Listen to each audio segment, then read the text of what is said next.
Science of Mind magazine, the Daily Guides. Magazine's been in existence for almost 100 years. I forgot the exact number, but it's getting on for 100 years. So it's been around for a long time. Today's reading is actually by somebody that I know.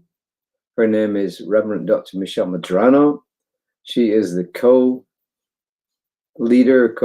co-senior minister at Mile High Church in Lakewood, Colorado. It's a big church. It's a mega church. I think it seats like 1,800, something like that, which by our standards is pretty big. It may not be big by standards of some around here, but it's a pretty big church or spiritual center. It's actually called Mile High Church.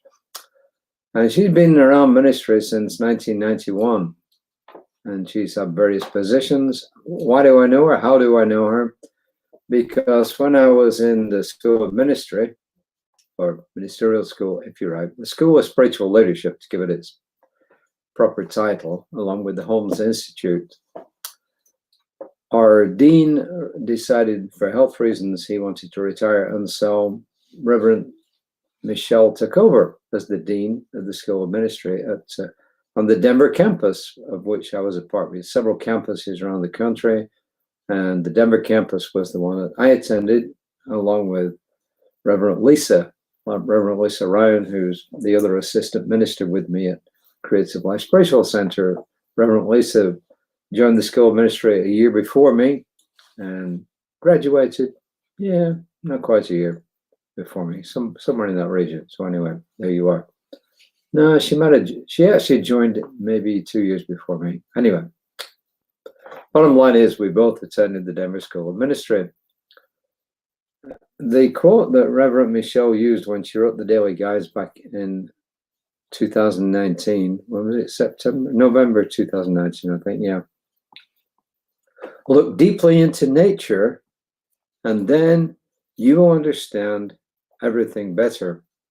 And believe it or not, that was Albert Einstein.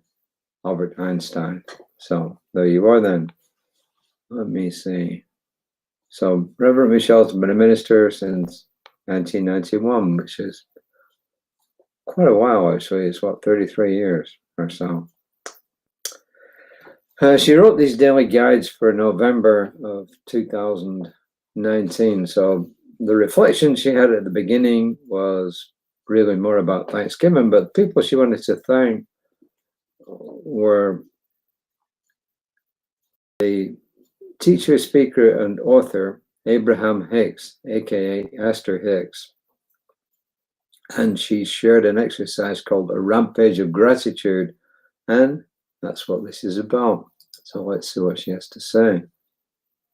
Gratitude for my resistance. And Andre Gide is the first author. Art begins with resistance. At the point where resistance is overcome, no human masterpiece has ever been created without great labor. That could be physical labor, mental labor. Andre Gide. And Ernest Holmes, actually in the Science of Mind magazine, doesn't say when, said, true non-resistance is the surrender of every arrogant attitude of mind to good and to good alone. Those who have made this surrender have found real peace of mind, happiness, and wholeness in the only place it can be found, which is within themselves. I want to look at it another way. Jesus said, the kingdom of heaven is within you. And this is Reverend Michelle. Some of the most significant things in my life have been preceded by intense resistance. When the idea of becoming a minister first dawned in my awareness, it was immediately followed by huge resistance. My thoughts flowed with all sorts of reasons why that was not going to happen and why that was the worst idea I had ever had. A few years later, when I finally moved past the resistance and came into surrender about becoming a minister, the relief I felt was tremendous. It was a tension that had been in me for years as I fought what was my right path. Since then, there have been other moments where my resistance flared. What I've come to see is that my resistance can be a sign to pay attention at the very least. It's often what I feel as some big inner call that is beckoning to me. In this awareness has come a deep respect and gratitude for my feelings of resistance. Resistance does not always mean that I need to do what I feel resistance about.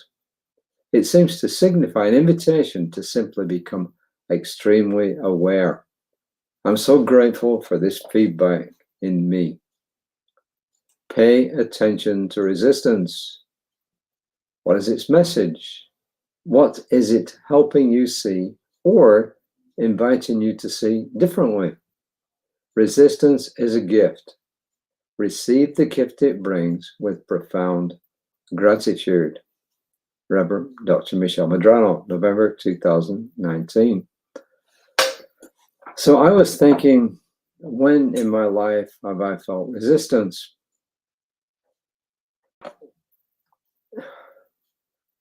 I guess I felt resistance. I'm just trying to think, actually. I mean, no one specific thing comes to mind right now. I resisted becoming a priest, a minister, a deacon for a long time. I started on the path and then I stopped. I started on the path and then I stopped.